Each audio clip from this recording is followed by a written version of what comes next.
Welcome to the Schools of Excellence podcast, where we have conversations about education, leadership, and building a school of excellence.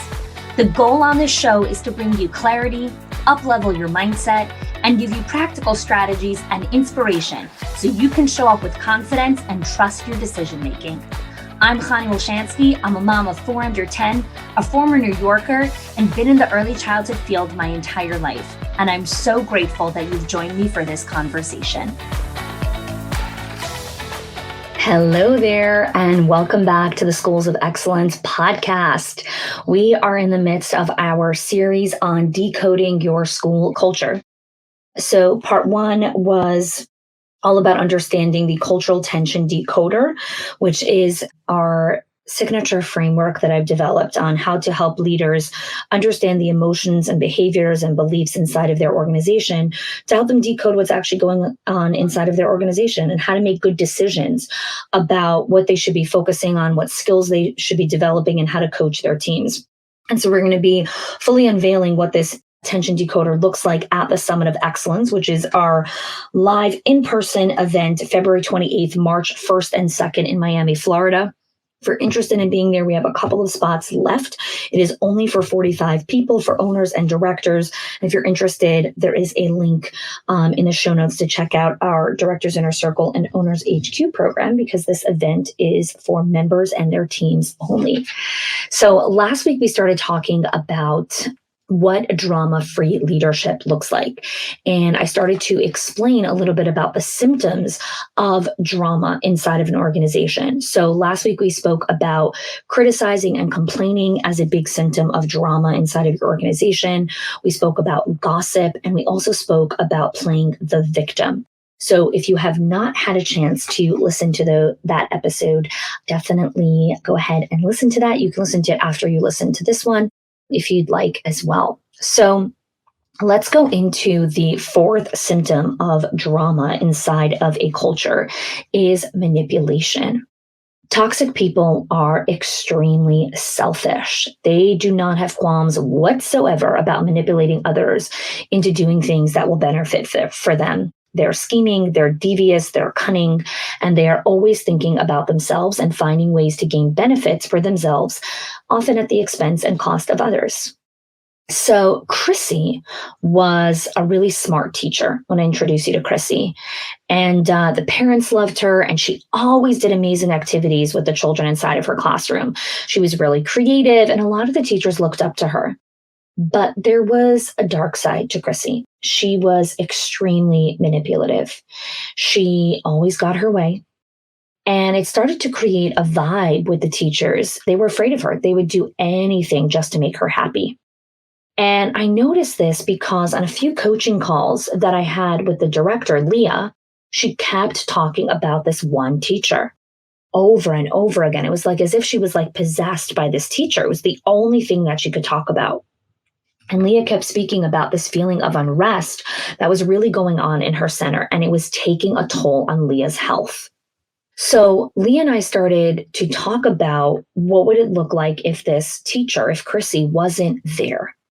Now, Leah was really anxious about that. She says, she's my superstar. She's my teacher.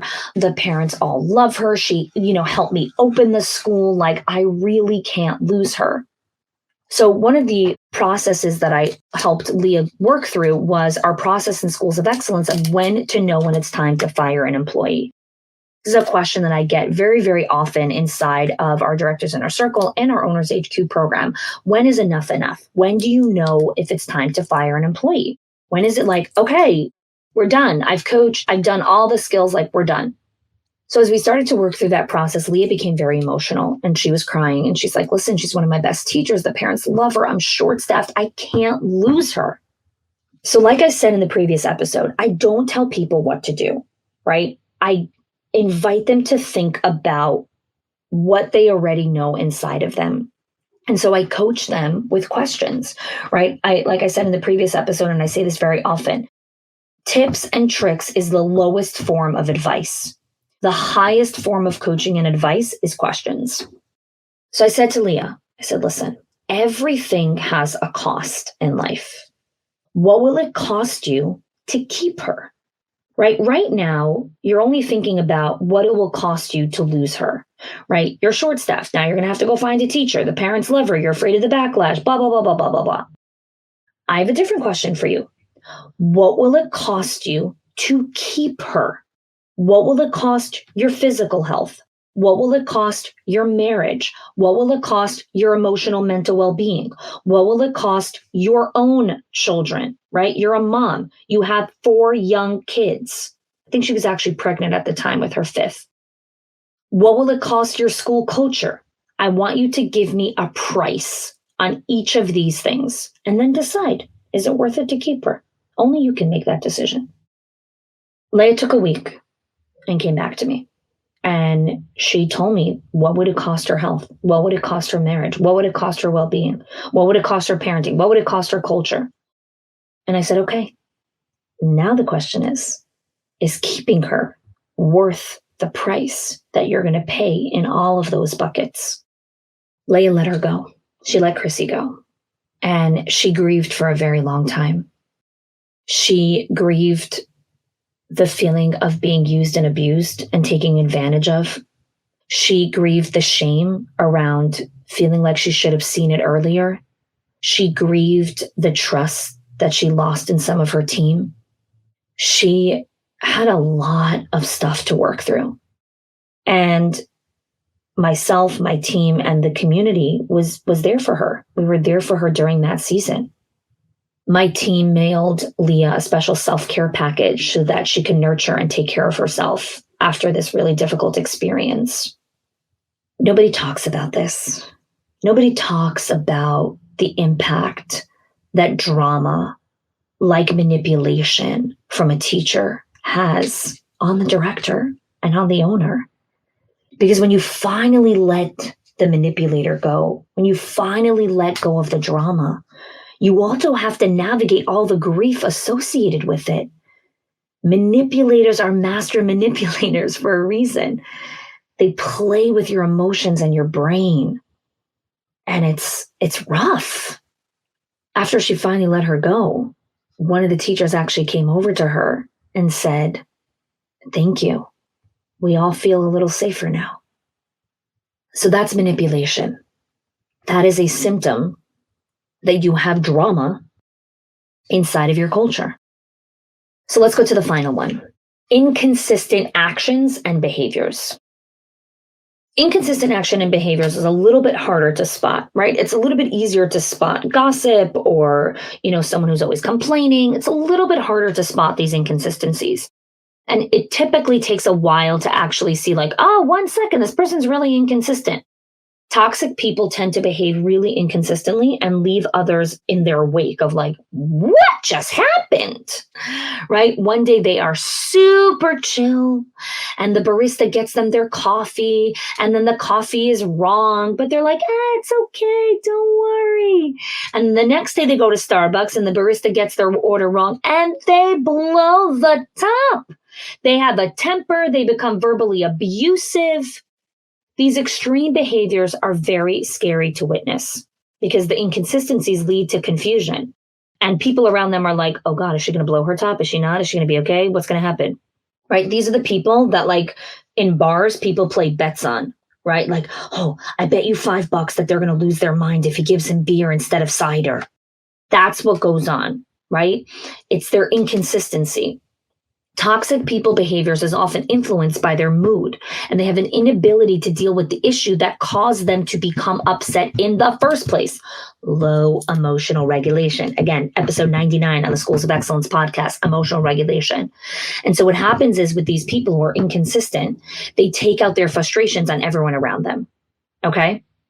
So let's talk about Danielle. Danielle is an owner of 4 locations. And she was ready to hire her first regional director or executive director to start to manage some of the day-to-day operations of running 4 locations. She was really nervous about making this shift. And she started to work through the hiring process, and she brought on Melinda as her new regional manager. Now, Danielle is more reserved and quiet, and Melinda came across as very confident and bold, and she held her own, and she really knew how to command the room. And Danielle was like, great, she's the yin to my yang. And she thought this great personality fit for supporting and leading a team of 10 people on the leadership team, because there were 4 directors and 4 assistant directors. And there was a curriculum specialist, there was an HR specialist, and there were also office assistants. So it was a huge leadership team. So one of the things that Danielle trained Melinda on was how to run the daily huddle. The daily huddle is one of our core communication systems that we teach inside of our Owners HQ program. And it's a very specific meeting framework for how to get your team leaders on the same page every single week to ensure that projects are moving forward, deadlines are being met, things are moving along. It's called the daily huddle. And Melinda was like, oh, this is such a great strategy. Like, let's go for it, right? And Danielle started to observe that there were some inconsistencies, right? Sometimes Melinda would say, all right, everyone make sure you're there at 10 o'clock or whatever it was. And then, she would get really upset if someone was late or not there that time. And then other times she'd be like, oh, it's okay, don't worry. And she would let it go. And then sometimes she would praise and compliment the directors, and she would fawn on them and do a lot of people pleasing when she would come into the center. And then other times she would be so hypercritical. And she would degrade the directors and say, what is going on here? Why is there so much clutter here? And what's happening over here? And there was just no telling of what would happen next. And so the directors really started to walk on eggshells around her. And it was like, oh my gosh. So Melinda realized that no one likes her. And she reverted to basically stay in her office, in her safe space. She basically left to use the bathroom and get coffee. She never went to visit the other location. She never went anywhere. She just kind of hid. And what happens is when there's inconsistent behaviors and emotions is the team never knows what to expect. When you don't know what to expect, you learn to start to live in a place of hypervigilance and anxiety because you never know. Are they going to be on time? Are they not going to be on time? Are they going to blow their top? Are they going to be okay? Is this going to happen or is this going to? I don't know. So you live in a state of hypervigilance. When the team lives in a state of hypervigilance for long enough, it becomes toxic. It is poison. And so at first glance, you could think, what? Inconsistent actions and behaviors? Like, how could that be so toxic, right? Well, you need to be consistent, right? You can't have erratic behaviors, right? One day you get fuming upset when someone walks into the meeting late, and another time you're just like, it's okay, just sit down quietly, right? No. There has to be consistency with your emotions. Now, I'm not saying that sometimes you're not going to get frustrated, but the inconsistencies that I'm talking about is the intensity and frequency of the inconsistencies, the intensity of the polarized emotions, yelling versus don't worry, it's okay, right? Now, the challenge with the inconsistencies of actions and behaviors is also understanding discernment. Right? Discernment is episode 93 on the Schools of Excellence podcast, not 93 or 94, where I talk about discernment as part of the bridge to excellence, one of the meta skills, where sometimes you have to discern this day I do this and this day I don't do this. Discernment is very different than inconsistent actions and behaviors. And if you need help understanding that, please go listen to that podcast. Because discernment is not about being inconsistent. Discernment is about understanding in this moment, I need to make a different decision. It is very thought out. It is very intentional. It is very methodical. Inconsistent action behaviors is not discernment. It's, I'm in the mood today to give everyone a free pass, so I'm going to give everyone a free pass. Versus, I'm really feeling cranky and crusty this morning, so no, not giving anyone a free pass. That is not discernment. That is inconsistent actions and behaviors. Discernment is thought out. Okay? That's just on one foot to understand the difference between the two, but definitely go check out that episode. So Danielle is really struggling with this, with Melinda, and the inconsistencies and what it's causing to all of her centers. So what makes a drama-free person? Okay, what are the characteristics of somebody who is drama-free? Because that's what we want in our culture, right? That's what we're looking for in our organization. Number one, they are competent in their job. They actually know how to do their job. Okay, that is one component of drama-free leadership. Another component, adaptability. They're able to adapt to what is being thrown at them. So if 4 teachers walk in late, they're able to adapt and figure out how to respond in that moment. Flexibility. They're flexible with their thinking and they're flexible with their schedule. So flexibility is not just what's being thrown at them. They're like, oh, okay, I can make shifts to my schedule. Flexibility is in their thinking, where when they learn new information, they're ready to change their mind. One of the biggest holdups in our Directors in Our Circle and our Owners HQ program, one of the biggest reasons why people don't join the program or people struggle to have success is their inflexibility of thinking. They are very stubborn in the way that they think. This is the way it has to be done, right? And they are blocking new information. So even when they hear new information, like, no, that's wrong. That would never work for me. That doesn't work. My center is smaller. My center is bigger. My center is faith-based. My center is like this. My center is not doing expansion. I only have this type of teacher. I don't have, this kind of thing. They are constantly looking for excuses of why that idea doesn't work for them. It is inflexible thinking. Your heart is a rock. You cannot even bend to see that there's a different approach to how something could be done. It's inflexible. That's drama, okay? Drama-free is flexibility. Another component of drama-free, content. Just happy with themselves, right? Happy with who they are, happy with themselves, not in the pursuit of like, I need more of this, and I need more of this, and I need more of this, right? In the constant pursuit of more.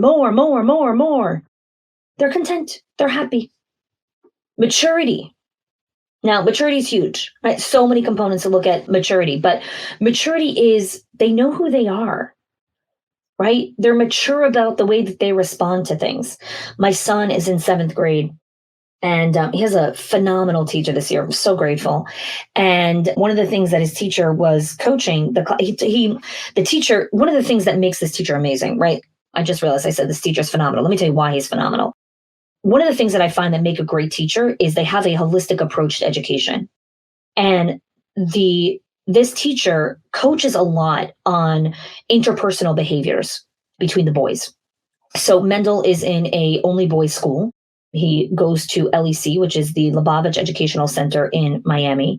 Amazing school. And his teacher does a lot of coaching and training with the boys on how to interact with each other. And one of the things that he was talking about was understanding how to let things go. So he was talking to the boys how he's like, in 7th grade, it's time to just learn how to let go when someone touches your desk. Or if someone accidentally touches you, let it go. You don't need to come tell the teacher that someone touched your desk or that someone touched you or that someone looked at you.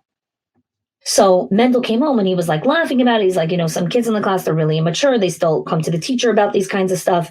So you're listening to like 7th grade. What? Those kids are like turning 13. Like that's what we do in like 1st and 2nd grade, right? We go, teacher, Amy touched my desk. Well, don't do that in 7th grade, right? It's immature. Okay. But the thing about maturity is that it is an internal game, right? Like we have to learn how to constantly develop the next level of maturity. Okay. So when you're 20, it's okay to do certain things and people give you a pass, right? Or like I often laugh with my husband, with Mayor, how sometimes we'll be around my sister when she was newly married and Mayor would be like, give them a pass. They're newly married, right? Like newlyweds act immature. They're newlyweds. And especially if the newlyweds are in their early 20s, they're really immature. But when you're in your 30s, it's not appropriate to act that way. It's not appropriate to show up that way, right? It's immature. You're in your 30s. It's immature. So maturity is a component of drama-free leadership. Non-judgmental, okay? When someone is drama-free, they're non-judgmental. How do you become a non-judgmental person? You learn how to be less critical of yourself, right? In the previous episode, I spoke about how one of the components of drama is criticizing and complaining. Well, one of the components of being drama-free is being non-judgmental, not complaining. The way you become a person who is non-judgmental is you learn how to stop judging yourself. People who are judgmental of other people are extremely critical of themselves. Extremely. And I know this to be true because this was a big part of my personal journey. Like, as I became less judgmental of myself, as I gave myself more grace, as I forgave myself more, as I learned to be more compassionate to me, I stopped being judgmental of other people. I gave people more grace. I was just so much more understanding because I learned to do that for myself, right? That's part of drama-free leadership. Next one, assuming best intent. This is possibly, I think, the biggest skill to learn in drama-free leadership, assuming best intent. When a person assumes best intent, they don't live from a place of victimhood, right? I spoke about this in the previous episode about one of the symptoms of drama in your center is someone who is playing the victim all the time. Well, drama-free leadership is assuming best intent. It's recognizing that when the person walked in 10 minutes late, they did not walk in 10 minutes late to piss you off. They walked in 10 minutes late because something's going on in their life. Okay. Assuming best intent is when you come into the lunchroom and you recognize the custodian didn't put out the tablecloths. You assume best intent. You assume that something happened, not that, oh, they're so lazy, right? You're non-judgmental. You stop judging people on every little thing, right? So assuming best intent is really hard because it's constantly giving people the benefit of the doubt. And there's a part of our emotional thermostat that likes to feel pissed off. We feel something from it. And we have to learn how to assume best intent. It's a skill and it's a process to learn. And we actually have a lot of training on it inside of our Owners HQ, a Directors Inner Circle program, in understanding how to develop the mindset of assuming best intent. All right, confidentiality. What is worse than when someone is a blabbermouth or gossip, right? What I spoke about in the previous episode, gossip. The opposite of gossip is confidentiality, right? It's understanding when to close your mouth and when to open your mouth, what information you share, what information you do not share. People that are drama, right, use information as power. Ooh, I know something that you don't know. Do you want to hear? Confidentiality is the maturity of not sharing every single dumb thing that you heard. Lastly is discernment. A huge component of drama-free leadership is practicing discernment. And again, if you want to learn what discernment is, it's part of my Bridge to Excellence framework, which are the 6 meta skills to build and sustain schools of excellence. Definitely go check out those podcasts. They are episode 93 through 99 on the Schools of Excellence podcast. So discernment is the final component of drama-free leadership. So this brings to a wrap our little series here. Next week, we're actually going to go into the final part of Decoding Your Culture. But these 2 episodes here were also just kind of a quick little series on drama-free leadership. I want to invite you to take a moment and think about if you are in a center right now where you're like, I have a lot of drama people. Maybe I'm a little dramatic myself. I want to build a culture that is drama-free. I want to train, mentor, and coach drama-free leaders. Maybe you're an owner who's listening to this and you have multiple locations, or you have one location and you're looking at expansion or acquisition. Maybe you have 2 or 3 and you're looking to grow your centers and scale your company, but you're thinking about your leaders and you're like, I don't want drama-free leaders. Let me tell you something. When you're building legacy, you don't want drama in your life. Drama stops legacy. Drama stunts the growth. Drama does not allow companies to scale, right? I always say what breaks organizations is not your financial spreadsheets or your operational infrastructure. What breaks organizations are people, all day long people. And when people have drama, they will destroy your company. And your culture. And so if you're ready for this next level, right? You're like, I'm done with drama. I want to show up. I want to create a great team. I want a team of Olympians. I want a team of champions. I want a team of people that are emotionally mature, that are confidential, that are competent, that are flexible, that are adaptable, that are non-judgmental, that assume best intent, that practice discernment, that are just grown-ups. I invite you to apply to our Directors Inner Circle or Owners HQ program. 2023 is your year. Let this be your year that you begin to learn these skills. You surround yourself with the right training, coaching, and community to level up your center and build your school of excellence. Link is in the show notes. Thanks so much for joining me, and we'll see you next week. If you are loving the Schools of Excellence podcast and have gotten any value out of it for your school, I would love if you can do two things for me. One, subscribe to the show so you never miss an episode. And two, can you please leave us a review? Reviews help other school leaders know that this is the place to learn how to build a school of excellence. And I would be so grateful if you can do that for us. Your help and support makes this show to be able to be listened by the thousands of other school leaders all around the world. Thanks so much for listening, for giving us your time and attention each and every week. And I appreciate that you have joined us.